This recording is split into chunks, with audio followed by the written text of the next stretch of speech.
ஆண்டவராகிய இயேசு கிறிஸ்துவின் நாமத்தினாலே உங்கள் அனைவரையும் அன்போடு வாழ்த்துகிறேன்.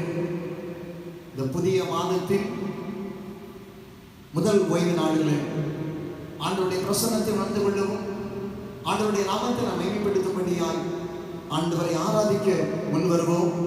இருக்கின்ற இடத்தில் மகிழ்ந்து ஆண்டவரை ஆராதிக்க உங்களை நான் அன்போடு வேண்டுகிறேன். கடவுள் ஆவியாய் இருக்கிறார். அவரை தொழுது கொள்கிறவர்கள் ஆவியோடும் உண்மையோடும் தொழுது கொள்ள வேண்டும். இது கர்த்தர் உண்டு பண்ணின நாள். இதில் களி கூர்ந்து மகிழ கடவோம். ஜெபம் செய்வோம். அளவில்லாத கிருபைகளினாலும் இரக்கங்களினாலும் எங்களை பாதுகாத்து பராமரித்து வழிநடத்தி வருகின்ற எங்கள் அன்பின் தூய கர்த்தாவே, மகிழ்ச்சி நிறைந்து ஆசீர்வதிக்கப்பட்ட இனிமையான ஓய்வு நாளை காலை பொழுதற்காக நன்றியுள்ள இருதயத்தோடு நாங்கள் உம்மை போற்றுகிறோம், உம்மை சோதரிக்கிறோம், உம்மை மகிமைப்படுத்துகிறோம். இந்த கால வேளையில் உம்முடைய பிரசன்னத்தை உணர்ந்து கொண்டவர்களாய் உம்முடைய நாமத்தை போற்றும்படியான தருணத்தையும் கர்த்தர் எங்களுக்கு கொடுத்திருக்கிறேன். நன்றியோடு நாங்கள் உம்மை சோதரிக்கிறோம். இந்த தொழுகையின் வழியாய் உம்முடைய நாமம் மகிமைப்படவும் உம்முடைய நாமம் துதிக்கப்படவும் ஆண்டவர் அனுக்கிரகம் செய்தல்கிறார். இணைந்து உம்மை ஆராதிக்க நாங்கள் இருக்கிற இடத்திலே ஆண்டவரை போற்ற ஆண்டவர் எங்களுக்கு அனுக்கிரகம் செய்ய வேண்டும் என்று மீட்பரே இயேசு கிறிஸ்துவின் வழியாய் கொண்டாடுகிறோம். ஜீவனுள்ள நல்ல பிதாவே, ஆமென். இருக்கின்ற இடத்திலே நாம் இணைந்து ஞானப்பாடல் 429 பாடுவோம். ஞானப்பாடல் 429. பேரன்பரேசன் இருக்கிறார், நாம் சேர்ந்து கொள்வோமே. கடாட்சமாக பார்க்கிறார், நல் நாமம் போற்றுவோமே.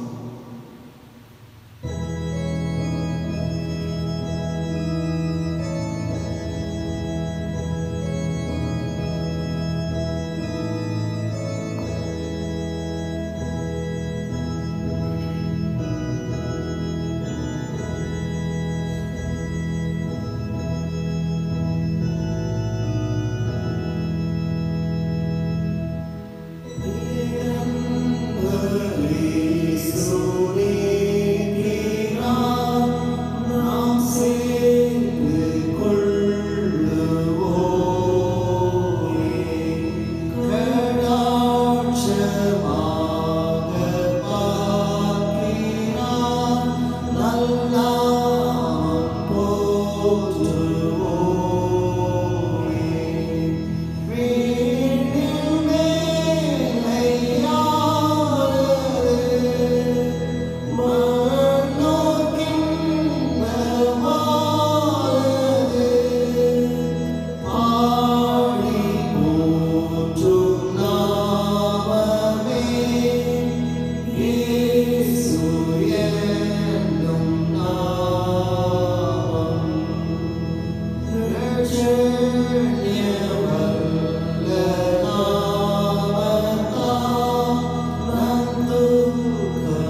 படிப்பதற்காக தெரிந்து கொண்ட சங்கீதம் சங்கீதம் 119 33வது வசனத்திலிருந்து 40வது வசனம் வரையிலும் முறையாக நாம் யாவரும் சேர்ந்து கொள்வோம். சங்கீதம் 119 வசனங்கள் 33. கர்த்தாவே, உமது பிரமாணங்களின் வழியை எனக்கு போதியும், முடிய பரியந்தம் நான் அதை காத்துக்கொள்வேன். எனக்கு உணர்வை தாரும், அப்பொழுது நான் உமது வேதத்தை பற்றி கொண்டு என் முழு இதயத்தோடு அதை கை கொள்வேன். உமது கற்பனைகளின் பாதையில் என்னை நடத்தும், நான் அதில் பிரியமாயிருக்கிறேன். என் இதயம் பொருளாசையை சாராமல் உமது சாட்சிகளை சாறுபடி செய்யும். மாயை பாராதபடிக்கு நீர் என் கண்களை விலக்கி உமது வழிகளில் என்னை உயிர்ப்பையும். உமக்கு பயப்படுவதற்கு ஏற்ற உமது வாக்கை உமது அடியேனுக்கு உறுதிப்படுத்தும். நான் அஞ்சுகிற நிந்தையை விலக்கியறினும் உம்முடைய நியாய தீர்ப்புகள் நல்லவைகள். சேர்த்து படிப்போம். இதோ உம்முடைய கட்டளைகள் மேல் வாஞ்சையாக இருக்கிறேன், உமது நீதியால் என்னை உயிர்ப்பையும்.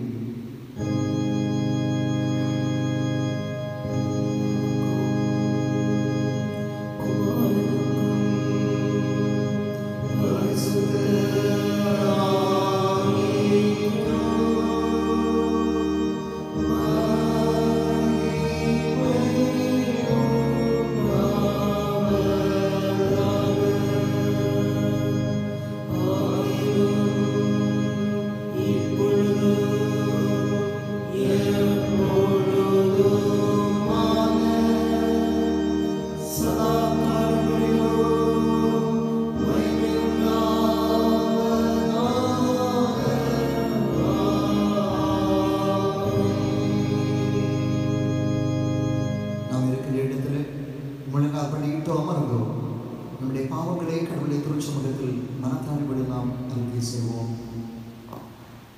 இந்த பரிசுத்தமான ஓய்வு நாளின் காலை பொழுதில் ஆண்டவருடைய தூய சமூகத்தில் ஆண்டவரை போற்றும்படியாய், ஆண்டவருடைய நாமத்தை மேன்மைப்படுத்தும்படியாய் அவருடைய பிரசன்னத்தை உணர்ந்து கொண்டிருக்கிற நாம் நம்மில் நாம் குறைவுள்ளவர்கள் என்பதனை உணர்ந்து கொண்டவர்களாய் நம்முடைய பாவங்களை ஆண்டவருடைய திருச்சமூகத்தில் மனத்தாழ்வுடன் நாம் அறிக்கை செய்வோம். நம்மில் ஒருவரும் நம் நீதிமான்கள் இல்லை. நம்ம எல்லோரும் பாவிகள், பாவத்திலே பிறந்து பாவத்திலே வாழ்ந்து கொண்டிருக்கின்ற ஒரு நிர்பந்தமான மனிதர்கள் நாம். வேதம் சொல்லுகிறது, நமக்கு பாவம் இல்லை என்பவானால் நம்மை நாமே வஞ்சிக்கிற ஒரு கொடிய வஞ்சகர்கள் என்பதனை மறந்து போக வேண்டாம். சத்தியம் நம்மில் இராது. நாம் நம்முடைய பாவங்களை அறிக்கையிட்டால் பாவங்களை நமக்கு மன்னித்து நமக்கு வாழ்வு கொடுப்பதற்கு அவர் உண்மையும் நீதியும் உள்ளவராய் இருக்கின்றார். இந்த காலை வேளையில் ஆண்டவரே என்மேல் கிருபையாயிரும், ஆண்டவரே என்மேல் இரக்கமாயிரும் என்று சொல்லுகின்ற தாழ்மை உணர்வோடு ஆண்டவருடைய தூய சமூகத்தில் நம்முடைய பாவங்களை மனத்தாழ்மையுடன் நாம் அறிக்கை செய்வோமா? இது ஆண்டவருக்கு நேராய் திரும்புகின்ற ஒரு நேரம், ஆண்டவருக்கு நேராய் நம்முடைய வாழ்வை அர்ப்பணிக்கின்ற ஒரு உன்னதமான ஒரு நேரம் இது. ஆண்டவரே என் மேல் இரக்கமாயிரும் என்று சொல்லி ஆண்டவருடைய சமூகத்தில் நாம் வேண்டுதல் செய்வோமா?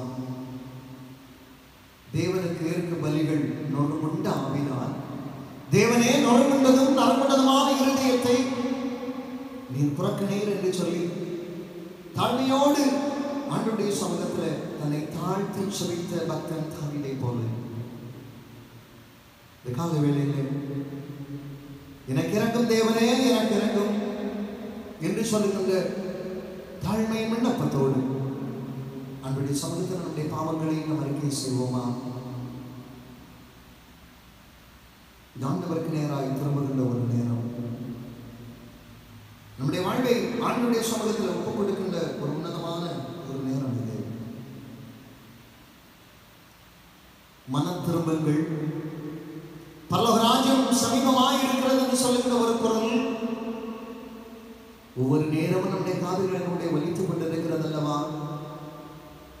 அன்பானவர்களே, அந்த குரலுக்கு செவி கொடுக்கும் வண்ணமாய் தேவனே என்னை இரக்கமாய் இரும் என்று சொல்லுகின்ற தன்மையின் உணர்வோடு நான் பாவியாகவே வரேன், ஆண்டவரே என்னை மன்னித்துக் கொள்ளும் ஐயா, என்னை கிருபையாயிரும் ஆண்டவரே, என்று சொல்லுகிற சிந்தையோடு ஆண்டவருடைய சமூகத்தில் நம்மை தாழ்த்தி ஒப்புக்கொண்டு போமா.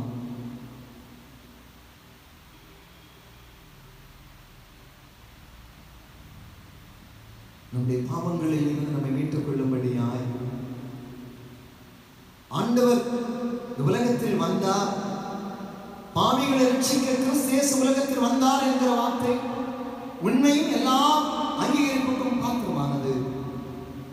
ஒருவன் பாவம் செய்வானால் நீதிபரராய் இருக்கிற இயேசு கிறிஸ்து நமக்காக பிதாவிடத்தில் பரிந்து பேசுகிறவராய் இருக்கிறார். நம்முடைய பாவங்களை நிவர்த்தி செய்கிற கிருபதான பலி அவரே. அவருடைய கரங்களில் அவருடைய கரங்களில் நம்மை தாழ்த்தி ஒப்பு கொடுத்து நம் செபிப்போமா. உண்மையான மனதோடும் தாழ்மையின் சிந்தையோடும் யார் யார் தம்முடைய குற்றங்களை உணர்ந்து கொண்டவர்களாய் ஆண்டுடைய தூய சமூகத்திற்கு நேராய் திரும்பி வருகின்றார்களோ அவருடைய பாவங்களை ஆண்டவர் மன்னிக்கிறார். கிழக்குக்கும் மேற்குக்கும் எவ்வளவு தூரமோ அவ்வளவு தூரமாய் நம்முடைய வாழ்விலே காணப்படுகிற குற்றங்களில் இருந்து ஆண்டவர் நம்மை மீட்டெடுக்கிறார். அந்த மன்னிப்பின் மகிழ்வோடு நம் ஆண்டவருக்கு தொடர்ந்து நன்றி சொல்வோமா. ஆண்டவருடைய அளவற்ற கிருபையினாலும் இரக்கத்தினாலும் 5 மாதங்களை ஆண்டவர் நிறைவாய் காண செய்து 2021 ஆண்டிலே 6வது மாதத்திற்குள்ளாக நாம் பிரவேசிக்கவும் ஆண்டவருடைய அனுதின வாழ்விலே ஆண்டவருடைய கிருபைகளை நாம் பெற்றுக் கொள்ளும்படியாய் ஆண்டவர் நமக்கு உதவி செய்திருக்கிறார்கள். நன்றியுள்ள இதயத்தோடு நான் ஆண்டவரை போற்றுவோமா. இந்த பயங்கரமான தொற்று காலங்களிலும் தேவனுடைய அளவில்லாத கிருபைகளையும் தேவனுடைய அளவில்லாத மாண்பையும் நாம் பெற்றுக்கொள்ள ஆண்டவர் நமக்கு உதவி செய்திருக்கிறார்கள். அந்த ஆண்டவருக்கு நாம் நன்றி சொல்ல வேண்டாமா. பொல்லாங்குகளும் தீவினைகளும் நம்மை சூழ்ந்து கொண்டிருக்கிற இந்த கடினமான நேரத்தில் தேவனுடைய மாறாத கிருபையினால் ஒவ்வொரு வினாடி நம்மை பாதுகாக்கப்பட்டுக் கொண்டிருக்கிறோமே. அந்த கிருபைகளுக்காக ஆண்டவருக்கு நாம் நன்றி சொல்ல வேண்டாமா. ஆண்டவரே, நாங்கள் உம்மை நன்றியோடு உம்மை ஸ்தோத்திரிக்கிறோம். ஆண்டவரே, நாங்கள் உம்மை நன்றியோடு நாங்கள் உம்மை போற்றுகிறோம் என்று சொல்லி நம்முடைய உள்ளத்தின் ஆழத்தில் ஆண்டவருக்கு நாம் நன்றி சொல்வோமா. நம்ம எல்லாரும் இருக்கின்ற இடத்துல ஸ்தோத்திரம் இயேசுநாதா, உமக்கென்றும் ஸ்தோத்திரம் இயேசுநாதா. அந்த பாடலை நன்றி உணர்வோடு ஆண்டவருக்கு நான் நன்றி சொல்லுமா. நம்ம இணைந்து பாடுவோமா.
பரமண்டலங்களில் இருக்கிற எங்கள் பிதாவே, உம்முடைய நாமம் பரிசுத்தப்படுவதாம், உம்முடைய ராஜ்யம் வருவதாம், உம்முடைய சித்தம் பரமண்டலத்திலே செய்யப்படுகிறது போல பூமியிலும் செய்யப்படுவதாம். அன்றன்றுள்ள அப்பத்தில் எங்களுக்கு தான், எங்களுக்கு விரோதமாய் குற்றம் செய்கிறவர்களுக்கு நாங்கள் மன்னிக்கிறது போல எங்கள் குற்றங்களை எங்களுக்கு மன்னி, எங்களை சோதனைக்கு பிரவேசிக்க பண்ணாமல் தீமை எங்களை ரட்சித்துக் கொள்ளும். ராஜ்யம், வல்லமை, மகிமை என்னென்னைக்கும் உடையவைகளே. ஆமாம். அமர்வோம். இப்பொழுது இந்த நாளுக்குரிய திருமுறை பகுதியினை படிக்க கொடுப்போம். வாசிக்கும்படியாக கொடுக்கப்பட்ட திருமறை பகுதி யாக்கோபு எழுதின யாக்கோபு நிருபம் 1ஆம் அதிகாரம் வசனங்கள் 1 முதல் 8 முடிய. யாக்கோபு 1ஆம் அதிகாரம் வசனங்கள் 1 முதல். தேவனுக்கும் கர்த்தராகிய இயேசு கிறிஸ்துவுக்கும் ஊழியக்காரனாகிய யாக்கோபு சிதறி இருக்கிற 12 கோத்திரங்களுக்கும் வாழ்த்துதல் சொல்லி எழுதுகிறதாவது, என் சகோதரரே, நீங்கள் பலவிதமான சோதனைகள் அகப்படும் போது உங்கள் விசுவாசத்தின் பரீட்சையானது பொறுமையை உண்டாக்கும் என்று அறிந்து அதை மிகுந்த சந்தோஷமாக எண்ணுங்கள். நீங்கள் ஒன்றிலும் குறைவுள்ளவர்களாயிராமல் பூரணராயும் நிறைவுள்ளவர்களாயும் இருக்கும்படி பொறுமையானது பூரண கிரியை செய்ய கடவுது. உங்களில் ஒருவன் ஞானத்தில் குறைவுள்ளவனாயிருந்தால் யாவருக்கும் சம்பூர்ணமாய் கொடுக்கிறவரும் ஒருவரை கடிந்து கொள்ளாதவருமாகிய தேவனிடத்தில் கேட்க கடவன். அப்பொழுது அவனுக்கு கொடுக்கப்படும். ஆனால் அவன் எவ்வளவாயும் சந்தேகப்படாமல் விசுவாசத்தோடு கேட்க கடவன். சந்தேகப்படுகிறவன் காற்றினால் அடிபட்டு அலைகிற கடலின் அலைக்கு ஒப்பாயிருக்கிறான். அப்படிப்பட்ட மனுஷன் தான் கர்த்தரிடத்தில் எதையாகிலும் பெறலாம் என்று நினையாதிருப்பானாக. இனமுள்ளவன் தன் வழிகளில் எல்லாம் நிலையற்றவனாயிருக்கிறான் என்பவைகளே. அன்பானவர்களே, இந்த காலை பொழுதில் மீண்டும் உங்களை நான் அன்போடு வாழ்த்துகிறேன். ஆண்டவருடைய அளவில்லாத கிருபையும் ஆசீர்வாதங்களும் இந்த நாட்களிலே நம்மளை கூட இன்னும் நிறைவாய் தங்கியிருப்பதாகும். இந்த நாளுக்குரிய தியான வசனங்களை நான் வாசிக்கிறேன். யாக்கோபு 1 அதிகாரம் 2, 3 வசனங்களை உங்களுக்கு நான் நினைவுபடுத்துகிறேன். யாக்கோபு 1, 2, 3 வசனங்கள். என் சகோதரரே, நீங்கள் பலவிதமான சோதனைகளில் அகப்படும் பொழுது உங்கள் விசுவாசத்தில் பரீட்சையானது பொறுமையை உண்டாக்கும் என்று அறிந்து அதை மிகுந்த சந்தோஷமாக எண்ணுங்கள். உங்கள் விசுவாசத்தின் பரீட்சையானது பொறுமையை உண்டாக்கும் என்று அறிந்து அதை மிகுந்த சந்தோஷமாக எண்ணுங்கள். அன்பானவர்களே, கிறிஸ்தவ வாழ்க்கை என்பது போராட்டங்கள் நிறைந்த ஒரு வாழ்க்கை. இதனை சோதனை என்று எண்ணுகிறோம். இந்த காலகட்டங்களில் ஆலயங்களில் கூடி ஆண்டவரை ஆராதிக்க முடியாமல், கூடி வாழ முடியாமல், கூடி பேச முடியாத இந்த நிலைகளில் நம் சொல்லுகிற வார்த்தை, ஏனையா இந்த சோதனை, ஏனையா இந்த நிலைகள் என்று சொல்லுகின்றதான ஒரு வார்த்தையினை நாம் பயன்படுத்துகிறோம். இந்த சோதனைகளினூடே, இந்த பாடுகளினூடே தான் நாம் ஒவ்வொரு நாளும் நாம் பயணிக்க வேண்டியது இருக்கிறது. இந்த பாடுகள், இந்த வேதனைகள், இந்த துன்பங்கள், இந்த கடினங்களினூடே நாம் பயணித்துக் கொண்டே நாம் இருக்கிறோம். ஆனால் நம்முடைய வாழ்க்கையில் நாம் சந்திக்கின்ற சோதனைகள் அல்லது நாம் சந்திக்கின்ற பாடுகள் என்பது நாம் வீழ்ந்து போவதற்கு அல்ல, மாறாக அந்த போராட்டங்களில் நாம் ஜெயிக்க வேண்டும் என்பதனையே திருமறை நமக்கு உணர்த்துகிறது. இந்த வாழ்க்கையை நாம் சந்திக்கின்ற பிரச்சனைகளிலே, போராட்டங்களினாலே அல்லது சோதனைகளினால் வீழ்ந்து போவதற்கு அல்ல, நாம் ஜெயிக்க வேண்டும் என்பதற்காகவே இவைகள் வைக்கப்பட்டிருக்கிறது என்பதனை உணர்ந்து கொள்ள அல்லது புரிந்து கொள்ள நாம் அழைக்கப்பட்டிருக்கிறோம். அன்பானவர்களே, நம்மை நெருங்கும் சோதனைகள் அல்லது வீழ்த்தப்பட ஆண்டவரில் நாம் நிலைத்து நிற்க போராட்டங்கள் நமக்கு உதவி செய்கிறது. நம்ம யோசிச்சு பார்ப்போம். கடந்த காலங்களில் உள்ள இயல்பான நேரங்களை விட அதிகமான நேரம் ஆண்டவரோடு கூட நாம் ஜெபிக்க, ஆண்டவருடைய வார்த்தைகளை நாம் தியானிக்க நமக்கு ஒரு வாய்ப்பை நமக்கு ஏற்படுத்தி கொடுக்கிறது. நான் உண்மை. பயமும் நடுக்கமும் திகிலும் நம்மை பிடிக்கின்ற வேளைகளில் ஆண்டவருக்கு நேராக நாம் பயணிக்கிறோம். ஆண்டவருக்கு பாதத்தை பிடித்துக் கொள்ளணும். ஆண்டவருடைய வார்த்தைகள் நமக்கு என்ன சொல்லுகிறது, அது என்ன வாக்கு, இதை நமக்கு நம்பிக்கை என்று ஊட்டுகிறது என்று சொல்லி ஆண்டவருக்கு நாம் நடந்து சொல்லுகிறோம். ஆகவே தான் இந்த போராட்டங்களை, இந்த நெருக்கடிகளை ஒரு டெஸ்ட் அல்லது சோதனை என்று சொல்லலாம். திருமறையின் அடிப்படையில் நம்ம பார்க்கின்ற வேளைகளிலே விசுவாசிகளின் தகப்பன் என்று சொல்லப்பட்ட ஆபிரகாமுக்கு நீண்ட காலத்திற்கு பின்னால் ஆண்டவர் ஒரு குமாரனை கொடுத்தார். அந்த குமாரனோடு குமாரனாய் ஈசாக்கோடு அவன் கொஞ்சம் மகிழ்ந்து சந்தோஷமாக இருக்கின்ற வேளைகளிலே ஆண்டவர் அவனுக்கு ஒரு வார்த்தையினை, ஒரு டெஸ்ட் அவனுக்கு வைக்கிறார். உன் குமாரனை எனக்கு பலி செலுத்து என்று சொல்லுகிறார். உன் குமாரனை எனக்கு பலி செலுத்து என்று கேட்கிறார். அது அவனுக்கு ஒரு சோதனையாகத்தான் வைக்கப்பட்டது, ஒரு டெஸ்டாக அவனுக்கு வைக்கப்பட்டது. இஸ்ரவேலரை கடவுள் கானானுக்கு நேராக அழைத்து வருகிறார். கானான் தேசத்தை அவர்களுக்கு கொடுக்கிறார். ஆனால் கானான் தேசத்தில் பாலும் தேனும் ஓடுகின்ற ஒரு கொடுக்கிறாங்க. ஏற்கனவே கொஞ்சம் பூர்வ குடிகளாக இருக்கிறது.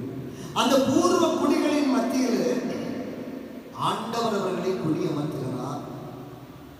அதனுடைய நோக்கம் என்னவென்று சொன்னார், அந்த குடிகளின் மத்தியில அவர்கள் வாழுகின்ற, அவர் வணங்குகின்ற தெய்வ வழிபாடுகளின் மத்தியில இவர்கள் வாழ வைக்கப்பட்டிருக்கின்ற வேளைகளில் இவர்கள் உண்மையாக எனக்கு உண்மையாக இருப்பார்களோ என்பதற்காகவே அந்த டெஸ்ட் வைக்கப்படுகிறது. அந்த சோதனை எங்க வைக்கப்படுகிறதை பார்க்கிறோம். இதை நியாயாதிபதிகளின் புத்தகம் 2ஆம் அதிகாரம் 22வது வசனத்தில் அந்த பகுதியிலே நம்ம பார்க்கிறோம். அவர்களே, இதைத்தான் யாக்கோபு விசுவாச பரீட்சை என்று சொல்லுகிறார். விசுவாசம் என்பதற்கு எபிரேய ஆக்கியர் அழகாக சொல்ல, எபிரேயர் 11ஆம் அதிகாரம் 1வது வசனம் சொல்லுகிறது, நம்பப்படுகிறவர்களின் உறுதி காணப்படாதவர்களின் நிச்சயம். நம்பப்படுகிறவர்களின் உறுதி காணப்படாதவர்களின் நிச்சயம். இந்த விசுவாசத்தை தான் நம்முடைய நம்பிக்கை அல்லது பற்றுறுதி என்று சொல்லுகிற வார்த்தைகளில் எல்லாம் இந்த விசுவாசத்தை நாம் பயன்படுத்துகிறோம். அவர்களே, இந்த விசுவாசம் நம்முடைய வாழ்க்கையில எந்த காரியங்களை நமக்கு உணர்த்துகிறது அல்லது விசுவாச பரீட்சை நமக்கு எதை உணர்த்துகிறது என்று நம்ம பார்க்கிற வேளைகளில் யாக்கோபு அழகாக சொல்கிறார் பாருங்கள், உங்களுடைய விசுவாசத்தின் பரீட்சையானது பொறுமையை உண்டாக்கும் என்று அறிந்து. விசுவாச பரீட்சையானது பொறுமையை உண்டாக்கும் என்று அறிந்து. அன்பானவர்களே, வாழ்க்கையில நாம் சந்திக்கின்ற பல சோதனைகள், விசுவாச சோதனைகள் நமக்கு பொறுமையை உண்டாக்குகின்றது. அது நம்முடைய வாழ்க்கையில விசுவாசத்தை உறுதிப்படுத்துகின்றதை பார்க்கிறோம். இந்த விசுவாசத்திலே நாம் உறுதியாய் நிற்கும், ஆண்டவரே நாம் உறுதியாய் நிற்க வேண்டும். இந்த சோதனைகள் பொறுமையோடு எதிர்கொள்ளுகின்ற வேளைகளில் நம்மை அறியாமலே ஒரு பலம் நம்முடைய வாழ்க்கையில அதிகரித்து விடுகின்றதை பார்க்கிறோம். அன்பானவர்களே, இந்த பொறுமைகளை, இந்த சோதனைகளை நாம் பொறுமையோடு நாம் செய்கின்ற வேளைகளில் நமக்கு என்ன அல்லது எந்த விதமான ஒரு அனுபவத்தை நாம் பெற்றுக் கொள்ளுகிறோம் என்று சொல்லி வேதத்தின் அடிப்படையில் நம்ம பார்க்கின்ற வேளைகளில் அங்கே நமக்காக நம்மை பராமரிக்கிற ஒரு ஆண்டவருடைய கிருபையினை அங்கே நம்ம பார்க்கிறோம். அந்த விசுவாச சோதனைகளில், அந்த சோதனைகளிலோடு நாம் பயணிக்கின்ற வேளைகளில், ஆண்டவருடைய வாழ்விலே நாம் நம்பிக்கையாக இருக்கிற வேளைகளில் நமக்காக நம்மை பராமரிக்கின்ற, நமக்காக நம்மை போஷிக்கின்ற, நம்மை வாழ்விக்கின்ற ஒரு ஆண்டவரை நாம் பார்க்கிறோம். அதை நம்மை பராமரிக்கின்ற ஒரு ஆண்டவர். பல நேரங்களில் நமக்கு ஏற்படுகின்ற ஒரு கேள்வி, ஆண்டவர் இப்படி ஒரு சோதனை நமக்கு கொடுத்துட்டாரு, இந்த சோதனையிலிருந்து நம்ம எப்படி தப்பிவிட்டோம், எப்படி நம்முடைய இந்த சோதனை நம்ம மீண்டு வருவோம் அப்படின்னு சொல்லி பார்க்கிற வேளைகளில் வேதம் நமக்கு அழுத்தமாக கற்றுத்தருகிற ஒரு ஆண்டவர், நமக்கு ஒரு கரிசனை உள்ள ஒரு ஆண்டவர் இருக்கிறார். ஒரு பரீட்சை நமக்கு வைக்கப்பட்டிருக்கிறது, ஒரு சோதனை நமக்கு வைக்கப்பட்டிருக்கிறது. ஆனா நம்மோட கூட இருக்கிற ஆண்டவர் எப்படிப்பட்ட ஆண்டவர் தெரியுமா? ஒரு கரிசனை உள்ள ஒரு ஆண்டவர். மீண்டும் முதல்ல சொன்ன ஆபிரகாமுடைய நிகழ்வுக்கு வருகிறேன். ஆபிரகாம் சொல்லுகிறார், உன்னுடைய குமாரன் ஏகபுத்திரன் அவன், உன்னுடைய மகிழ்ச்சிக்கு காரணமாக இருக்கிறவன், அவனை நீ எனக்கு பலியாய் கொடு என்று கேட்கிறார். முதல்ல அதை கேட்டவளை நமக்கு ரொம்ப சந்தோஷம், ஒரு சங்கடமாக தான் இருக்கும். ஆனாலும் பொறுமையோடு அவனை பலி செலுத்த அவன் கொண்டு செல்கிறான். அவனை பலிக்கு அவனை தயார்படுத்துகிறான். கத்தியை ஓங்குகின்ற வேலைகளில் அவனுக்கு ஒரு வார்த்தை வருகிறது, கத்தியை கீழே போடு, குமார் மேல கைப்படாது, கத்தியை கீழே போடு சொல்லுகிறார். நீ எனக்கு பலி செலுத்துவதற்காக ஏற்கனவே ஒரு ஆடை நான் ஆயத்தம் பண்ணி வைத்திருக்கிறேன், இங்க ஒரு ஆடு இருக்கு, அந்த ஆடை எடுத்து நீ பலி செலுத்து, குமாரனோடு நீ சந்தோஷமாயிரு என்று சொல்லுகிறார். அவர்களே, சோதனைகள் மத்தியில் நம்மை தவிக்க விடுகின்றவர் நம்முடைய ஆண்டவர் அல்ல, நம்மை கைவிட்டு விடுகின்றவர் நம்முடைய ஆண்டவர் அல்ல என்பதனை நாம் புரிந்து கொள்ளும். அதனாலதான் 91 முதலாவது வசனம் சொல்கிறது, உன்னதமானவரின் மறைவில் இருக்கிறவர் சர்வ வல்லவரின் நிழலில் தங்குவார். உன்னதமானவரின் மறைவில் இருக்கிறவர் சர்வ வல்லவரின் நிழல். நான் எப்போதுமே நான் ஆண்டவர் மேல் நம்பிக்கையாக இருக்கிற வேளைகளில், ஆண்டவர் மேல் நான் விசுவாசமாக இருக்கிற வேளைகளில், ஆண்டவர் மேல் என்னுடைய உறுதிப்பாடை நான் இன்னும் அழுத்தமாக வைக்கின்ற வேளைகளில், சோதனை காலங்களில் என் ஆண்டவர் எல்லாவற்றையும் பார்த்துக் கொள்வார் என்று சொல்லுகிற ஒரு நம்பிக்கையை நான் வைக்கின்ற வேளைகளில் கர்த்தர் அங்கே செயல்படுகிறார். அப்புறம் மதத்தை சொன்ன நம்முடைய குமாரன், ஆடு எங்கப்பா பலி செலுத்த போறமே, ஆடு எங்கேன்னு சொல்லி கர்த்தர் பார்த்துக் கொள்வார் தான் சொல்லுவார். அங்கே கடவுள் அவனை பாதுகாத்துக் கொள்ளுகிறதை பார்க்கிறோம். ஏனென்று சொன்னால் வேதம் சொல்லுகிறது, அவர் நம்முடைய இரட்சகராக இருக்கிறார். அவர் கேரிங் காட் மட்டுமல்ல, அவர் நம்முடைய வாழ்விலே ஒரு இரட்சகர். நம்ம எப்பொழுதுமே ரட்சிக்கிற ஒரு ஆண்டவராக இருக்கிறவர், சர்வ வல்லமை உள்ள ஒரு ஆண்டவர், சர்வ வல்லமை உள்ள ஒரு ஆண்டவர் நம்முடைய ஆண்டவர். நான் எப்பொழுது நம்ம புரிந்து கொள்ள வேண்டும். சில நேரம் தொடர்ச்சியான பாடுகள், தொடர்ச்சியான வேதனைகள், நீண்டகால வேதனைகள் நம்முடைய வாழ்க்கையில் வருகிற வேளைகளில் சில சோர்வுகள் நம்முடைய வாழ்க்கையில் வருவது உண்டு. ஆனால் என்னை மீட்கின்ற ஒரு ஆண்டவர், எனக்கு ஒரு இரட்சகர் இருக்கிறார் என்பதை நாம் புரிந்து கொள்ள வேண்டும். ஏனென்று சொன்னால் நம்முடைய ஆண்டவர் இருக்கின்றவராகவே இருக்கிறேன் என்று சொன்னார். விடுதலை பணிக்காக மோசையை ஆண்டவர் அழைக்கிறார். மோசையை அழைத்து சொல்லுகிறார், நீ போய் இஸ்ரவேல் ஜனக்கூட்டத்தில் போய் சொல்லு, நீங்கள் என்னை ஆராதிக்கும்படியா நான் கூட இடத்துல என்னோட வரணும் அப்படின்னு சொல்லுகிற வேளையில், நீ கூப்பிடுகிற உன் ஆண்டவருடைய நாமம் என்ன என்று கேட்டா, நான் என்ன சொல்ல என்று கேட்கின்ற வேளைகளில் யாத்திராகமம் 3ஆம் அதிகாரம் 14வது வசனத்தில் ஆண்டவர் மோசையோடு சொல்கிறார், இப்படி சொல்லு, நான் இருக்கிறவராகவே இருக்கிறேன்னு சொல்லு. என்னுடைய நாமம் என்ன என்று கேட்டா அந்த மக்களிடத்துல போய் சொல்லு, நான் இருக்கிறவராகவே இருக்கிறேன்.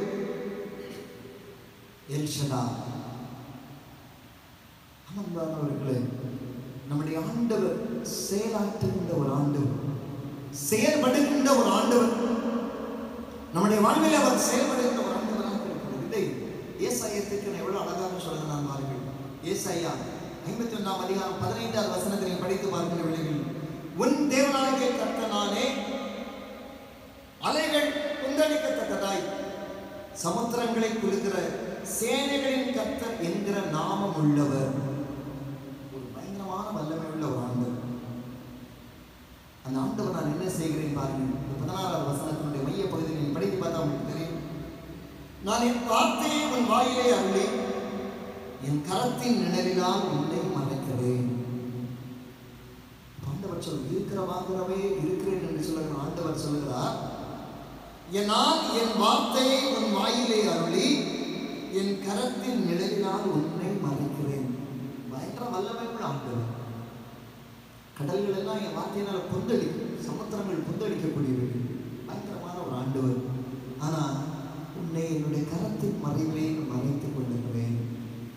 அதனாலதான் அதே ஏசாயத்திற்கு சொல்கிறார், அவரை 26ஆம் அதிகாரம், ஏசாயா 26ஆம் அதிகாரம் 4வது வசனத்தில் சொல்கிறார், கர்த்தரை என்னென்னைக்கு நம்புங்கள், கர்த்தராகிய யெகோவா நித்திய கன்மலையாய் இருக்கிறார். கர்த்தரை என்னென்னைக்கும் நம்புங்கள், கர்த்தராகிய யெகோவா நித்திய கன்மலையாய் இருக்கிறார். இந்த கால வேளையில் ஆண்டவரை நம்பி பயணிக்க நாம் அழைக்கப்பட்டிருக்கிறோம்.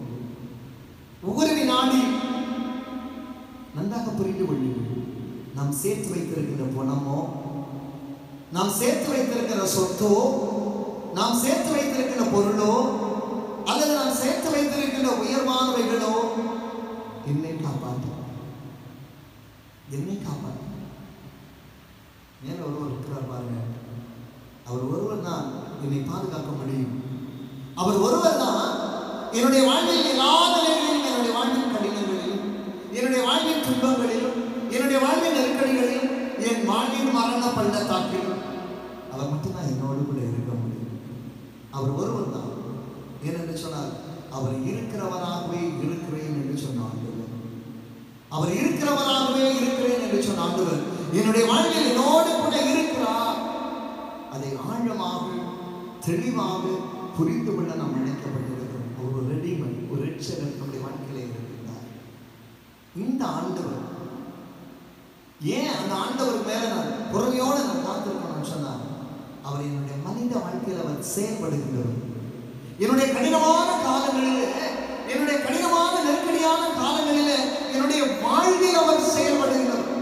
எப்போ எனக்கு இல்லையா? தானியேல் புத்தகம் 1ஆம் அதிகாரம் 17வது வசனத்தில் ஒரு செய்தி சொல்லுகிற பாருங்கள். எபிரேய வாலிபர்கள், நீங்கள் பொற்சிலையை பணிந்து கொள்ளாவிட்டால் தீச்சூளையிலே போடப்படுவீர்கள். போடுப்பா, பரவாயில்லை, தீச்சூளையில போடப்படுகிற விளையை சொல்கிறார். நாங்கள் ஆராதிக்கிற தேவன் எங்களை தப்புவிப்பார். எங்களுடைய ஆண்டவர் எங்கேயோ ஓடி ஒழிகின்ற ஒரு ஆண்டவர் அல்ல. நான் படுகிற கடினங்களை பார்த்து ரசிக்கிறவர் அல்ல. என்னை விடுவிக்கின்ற ஒரு தேவன், என் வாழ்க்கையில் அவர் செயல்படுகிறவர். நாங்கள் ஆராதிக்கிற தேவன் எங்களை தப்புவிப்பார். நம்முடைய ஆழமான ஒரு விசுவாசம், ஒரு ஆழமான ஒரு நம்பிக்கை. ஒருவேளை அப்படி நடக்கலானாலும் நாங்கள் எங்களுடைய விசுவாசத்தை விட்டு நாங்கள் விலக மாட்டோம். அன்பானவர்களே, நடந்த செய்தி நமக்கு நல்லா தெரியும். திருமறை எடுத்து நமக்கு சொல்லுகிறது, 3 பேருக்கு பதில் 4 பேர் உள்ளாவுகின்றார் தீச்சூழலில். கிட்ட புகிறவனை எல்லாம் எரித்து போடுகின்ற அளவுக்கு வெப்பம் அதிகமாக இருக்கின்ற சூழ்நிலையில் இவருடைய உடம்பில் இருக்கின்ற ஒரு மயில் கூட கருகவில்லை. அப்படின்னா உன்னை நாம் தெளிவாக நாம் புரிந்து கொள்ள வேண்டும். நம்முடைய வாழ்வின் கடினமான காலங்களில், நம்முடைய வாழ்வின் கடினமான சூழல்களில், நம்முடைய வாழ்வில் நம்முடைய ஆண்டவர் நம்மோடு கூட இருக்கிறார். நம்முடைய வாழ்விலே நம்மோடு கூட பயணிக்கிறார், நம்மை தேற்றுகிறார், நம்மை பலப்படுத்துகிறார் என்று சொல்லுகிற ஒரு ஆழமான ஒரு விசுவாசம் நமக்கு வேண்டும். இந்த கடினமான தொற்று காலங்களில், கடினமான இந்த தொற்று காலங்களில் ஒன்றை புரிந்து கொள், ஆண்டவரை நம்புவோம். ஆண்டவருடைய பாதத்தில் நம்ம அமர்ந்திருப்போம். எங்களுடைய குடும்பங்களை, எங்களுடைய தேசத்தை, எங்களை பாதுகாத்துக் கொள்ளுகிற ஒரு ஜீவனுள்ள ஒரு ஆண்டவர் எங்களோடு கூட இருக்கிறார். அவர் எங்களுடைய மனித வாழ்க்கையிலே செயல்படுகின்ற ஒரு ஆண்டவர் எங்களுடைய வாழ்க்கையிலே இருக்கிறார். அதை நாம் ஆழமாக புரிந்து நம்பிக்கையோடு பயணிக்க வேண்டும். அதே ஏசாயா 26ஆம் அதிகாரம் 3வது வசனத்தை நாம் படித்து பார்க்க வேண்டும் என்று சொல்கிறார். உம்மை உறுதியாய் பற்றி கொண்ட மனதை உடையவன், உண்மையே நம்பி இருக்கிறபடியால் நீர் அவனை பூரண சமாதானத்துடனே காத்துக்கொள்வீர். நீர் அவனை பூரண சமாதானத்துடனே காத்துக்கொள்வீர். இது உண்மையான விசுவாசியினுடைய ஒரு அர்ப்பணமான ஒரு வார்த்தை. உம்மை நம்பி இருக்கிறவனை, உம்மை உறுதியாய் பற்றி கொண்டவனை, அவன் உண்மையே நம்பி இருக்கிறவனையா நீர் அவனை பூரண சமாதானத்துடனே காத்துக்கொள்வீர். அன்பானவர்களே, பயமுறுத்துகின்ற கடினமான காலத்திலே, பயமுறுத்துகின்ற நெருக்கடியான நேரத்திலே ஆண்டவரே நீர் எங்கள் மேல் கிருபையாயிரும் என்று சொல்லுகின்ற தாழ்மையின் உணர்வோடும், ஆண்டவரே எங்கள் மேல் இரக்கமாயிரும் என்று சொல்லுகின்ற விசுவாசத்தோடு நம்பிக்கையோடும் என் ஆண்டவர் என்னை பார்த்துக் கொள்வார், எனக்காக என்னை பராமரிக்கின்ற, என்னை மீட்டுக் கொள்ளுகின்ற, என்னுடைய வாழ்விலே செயல்படுகின்ற ஒரு உன்னதமான ஒரு ஜீவனுள்ள ஆண்டவர் என்னோடு கூட இருக்கிறார் என்று சொல்லுகின்ற உணர்வோடு ஆண்டவருடைய சமூகத்தில் நம்பிக்கையோடு இந்த மாதத்தில் நம்ம பயணிப்போம். கர்த்தருடைய அளவில்லாத கிருபை, அளவில்லாத சமாதானம் இந்த நாட்களிலே நம்மளோடு கூட இன்னும் என்று நிறைவாய் தங்கியிருப்பதாக. ஆமாம். அன்பானவர்களே, நாம் எல்லாரும் இருக்கின்ற இடத்துல ஆண்டவருடைய நாமத்தை நாம் போற்றும்படியாய் நம்முடைய விசுவாசத்தை பாடலாக, நம்முடைய விசுவாசத்தை பாடல் முறைமையிலே நாம் ஏறெடுப்போம். உலகம் வானம் செய்தாலும் ஒப்பில் சர்வ வல்லவராய்.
அன்பானவர்களே, இந்த தொழுகைக்கு நிறைவாக கீர்த்தனை 309 பாடல். எல்லாம் இயேசுவே, எனக்கெல்லாம் இயேசுவே, தொல்லைமிகு நிபுணர்கள் துணை இயேசுவே.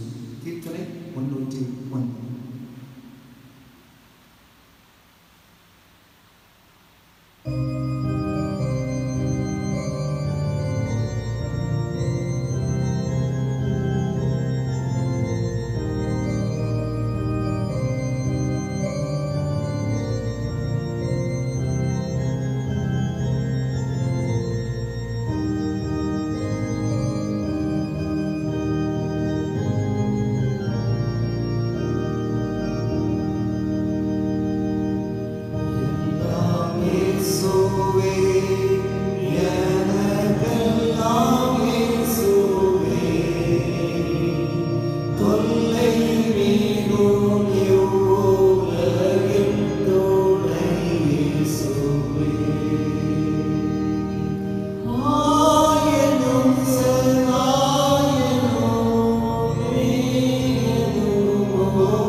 சகல கிருபையினாலும் இரக்கங்களினாலும் எங்களை பாதுகாத்து பராமரித்துக் கொள்ளுகின்ற எங்கள் அன்பின் ஆண்டவரே,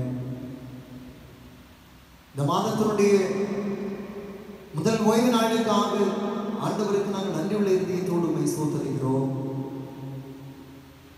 இந்த 2021ஆம் ஆண்டில் 5 மாதங்களிலோடே நாங்கள் பயணிக்கவும், குறிப்பாக இந்த தொற்று காலங்களிலே உம்முடைய தெய்வீக பாதுகாவலையும் பராமரிப்பையும் நாங்கள் பெற்றுக்கொள்ளவும், நீர் எங்களுக்கு கிருபை பாராட்டின உம்முடைய மகாபெரிய தயவுக்காக ஆண்டவரே நாங்கள் உமக்கு நன்றியுள்ள இதயத்தோடு உம்மை ஸ்தோத்திரிக்கிறோம். சுவாமி,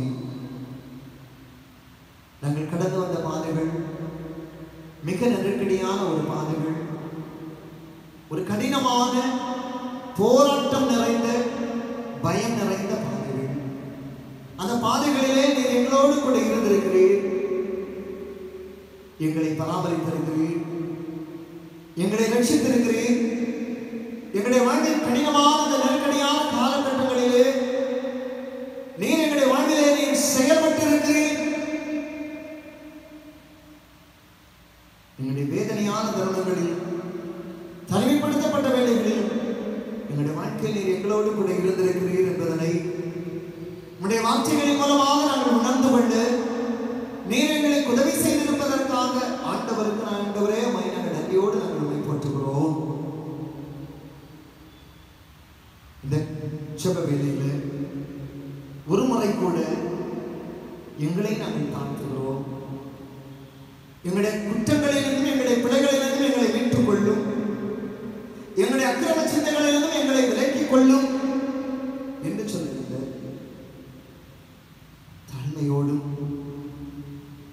அர்ப்பணிப்போடும் ஆதங்கத்தோடும் முன்னே கடந்து வருகிறோம். எங்களுடைய தேசத்திற்காக நாங்கள் செபிக்கிறோம். தேச தலைவர்களுக்காக, குறிப்பாக எங்களுடைய தேசத்திலே இந்த தொற்றினுடைய 2ஆம் அலையினுடைய தாக்கத்தினாலே பாதிக்கப்பட்டுக் கொண்டிருக்கிற எல்லா மாநிலங்களுக்காக மக்களுக்காக நாங்கள் செபிக்கிறோம். புதிதாக எழுப்பப்பட்டு கொண்டிருக்கிற வியாதியை கற்பி பூஜை என்று சொல்லுகிற இந்த வியாதிக்காக நாங்கள் செபிக்கிறோம். இதில் அரசு எடுக்கிற முயற்சிகளுக்காக ஆண்டவருக்கு நாங்கள் நன்றி சொல்லுகிறோம். இந்த பணிகளிலே தங்களை இணைத்துக் கொண்டிருக்கிற ஒவ்வொரு அரசு பணியாளர்கள், மருத்துவர்கள், தாதியர்கள் என்று சொல்லுகிற எல்லா பணியாளர்களுக்காக நாங்கள் விசேஷமாக நாங்கள் செபிக்கிறோம். ஆண்டவரே, இந்த தொற்று காலங்களிலே உங்களுடைய பிள்ளைகள் எல்லாரையும் நீங்கள் பாதுகாத்துக் கொள்ளுங்கப்பா. உங்களுடைய பிரசன்னத்தினால் உங்களுடைய பிள்ளைகளை நீங்கள் பாதுகாத்துக் கொள்ளுங்க. இந்த தொற்றிலிருந்து எல்லா மக்களையும் கர்த்தரை விடுவித்துக் கொள்ளுங்க. ஒவ்வொரு குடும்பங்கள், ஒவ்வொரு தனி மனிதர்கள், ஒவ்வொரு குழந்தைகள், ஒவ்வொரு சிறுவர்கள், சிறுமியர், பெற்றோர், வாலிபர்கள் எல்லாரையும் நீங்கள் பாதுகாத்துக் கொள்ளுங்க. அயல் நாடுகளிலே, தூர தேசங்களிலே வாழ்ந்து கொண்டிருக்கிற இந்த திருச்சபையின் குடும்பங்களுக்காக நாங்கள் செபிக்கிறோம். தேவ பிரசன்னமும் பாதுகாப்பும் ஒவ்வொரு மக்களோடு கூட இருக்க வேண்டும் என நாங்கள் செபிக்கிறோம். எங்களுடைய குடும்பங்களை உங்களுடைய கரங்களிலே நாங்கள் ஒப்புக் கொடுக்கிறோம். எங்களுடைய குடும்பங்களில் நம்முடைய வல்லமை வெளிப்பட வேண்டும் என நாங்கள் செபிக்கிறோம். பாதுகாவலை பராமரிப்பு இந்த குடும்பத்தின் மக்களுக்கு ஆண்டவர் தருகிறார். எங்களுடைய பேராயத்தில் பணிபுரிந்து கொண்டிருக்கின்ற போதகர்கள், திருப்பணியாளர்கள், விசுவாச குடும்பத்தார் எல்லாருக்காக நாங்கள் செபிக்கிறோம். ஒவ்வொரு ஊழியக்காரர்களுக்காக நாங்கள் செபிக்கிறோம். இந்த தொற்றுகளினால் பாதிக்கப்பட்டு இழப்பை சந்தித்துக் கொண்டிருக்கின்ற ஒவ்வொரு குடும்பங்களுக்காக நாங்கள் பாரத்தோடு நாங்கள் செபிக்கிறோம். அந்த குடும்பங்களையும் கர்த்தர் கண்ணோக்கி பாருங்க. ஆறுதலையும் சமாதானத்தையும் ஆண்டவர் தர வேண்டும் என நாங்கள் செபிக்கிறோம். இந்த தொற்றினாலே பாதிக்கப்பட்டு மருத்துவமனைகளிலே அனுமதிக்கப்பட்டிருக்கிற ஒவ்வொரு மக்களுக்காக நாங்கள் விசேஷமாக நாங்கள் செபிக்கிறோம். உம்முடைய தொடுதல், உம்முடைய அருகாமை, உம்முடைய பிரசன்னம் அந்த மக்களோடு கூட நிறைவாய் தங்கியிருக்கட்டும் ஐயா. ஒரு உண்மையான ஒரு பாதுகாவலை, ஒரு விடுதலையினை ஆண்டவர் தருகிறார். உன் கண்ணீரை கண்டேன், உன் விண்ணப்பத்தை கேட்டேன், உன் நலன்களை கேட்டேன் என்றெல்லாம் எங்களை பார்த்து சொல்லுகிறவரே, எங்களுடைய அன்புக்குரியவர்களுக்காக வேதனையோடு துக்கத்தோடு எங்களுக்கு உதவி செய்வார் ஒருவர்களே, ஒருவரே எங்களை பாதுகாத்துக் கொள்ள முடியும். எங்களுடைய உடல்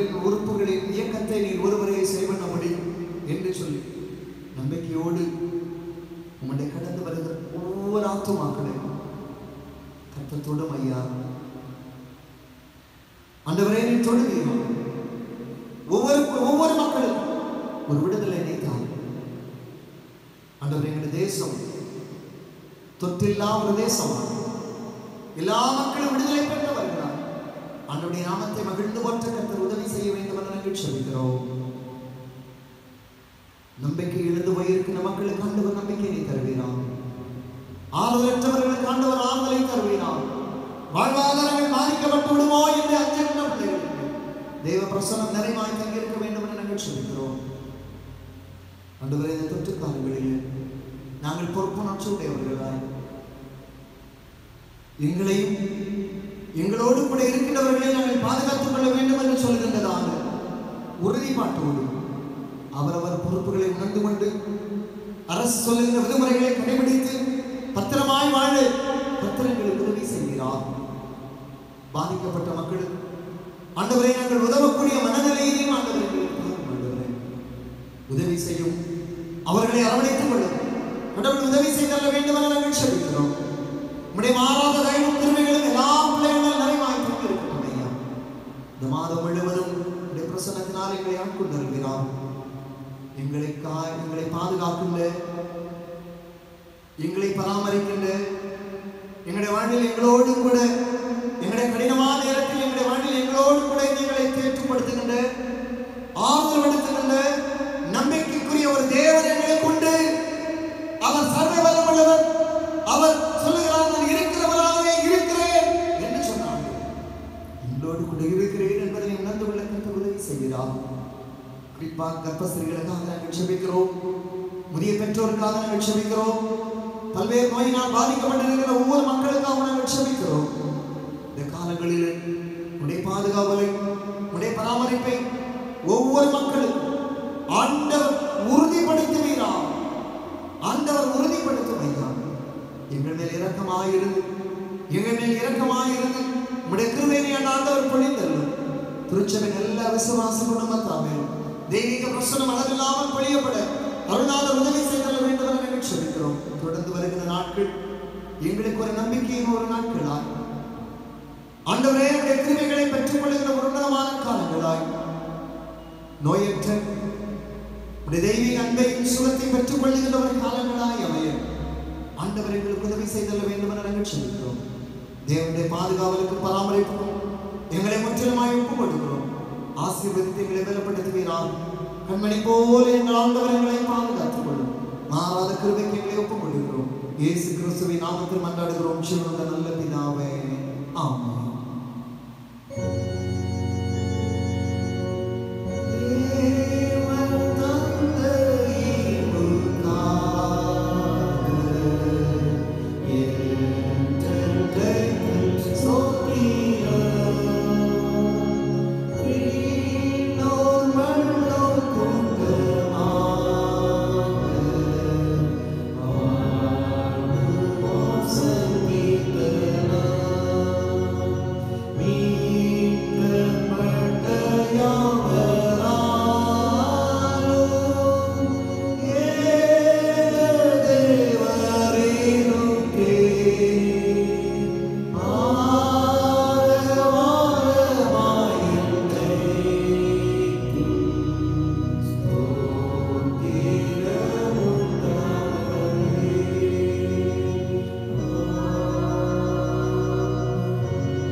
சமாதானத்தோடு மன நிறைவோடு கர்த்தருடைய ஆசீர்வாதம் நம்மளோடு நிறைவாய் தங்கியிருக்கிறது.